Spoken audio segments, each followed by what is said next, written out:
Magandang umaga mga kaibigan. So for today's video ay pupunta kami sa Christchurch para kumuha ng aming sasakyan. So sinamahan nga pala kami ng aming dalawang kasamahan sa trabaho. Sila nag-refer sa amin para kumuha ng sasakyan sa isang car dealer sa Christchurch. So maaga kaming umalis, mga alas 6.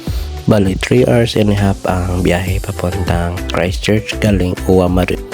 Dito nga pala sa New Zealand ay kailangan talaga ng sariling sasakyan kasi wala silang mga bus, bihira mga bus dito at napakalalayo ng mga bilihin at ng pagtatrabahuhan. So kailangan talaga namin kumuha ng sasakyan para sa transportasyon para papuntang trabaho. So bale minalas-malas nga kami kasi nahuli yung aming kasamahan na nagdadrive ng overspeeding.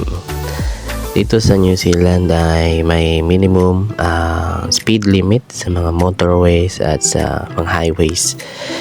So nahuli yung aming driver na overspeeding 114.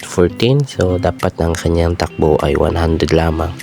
So nahuli kami ng pulis at pinagmulta siya ng $80 sa overspeeding plus 20 demerit points.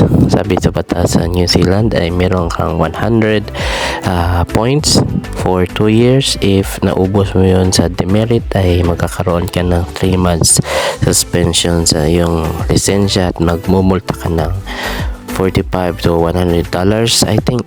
So here we are. Mami, ito 10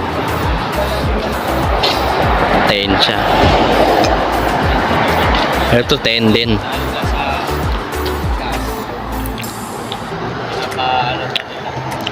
So mga kabayan, ito nga pala yung nakuha kong kotse, Nissan Juke. So maliit lang siya pero medyo mataas siya. Medyo mura-mura din siya. So 12,000 New Zealand dollars ang pagkuha ko dito sa aking sasakyan. So first time ko magkaroon ng sasakyan at very excited So di-deliver na lang sa akin to after a week kasi gagawan pa nila ng stereo at reverse camera at lilinisan pa at lalagyan ng bibigyan ng woof ang sasakyan.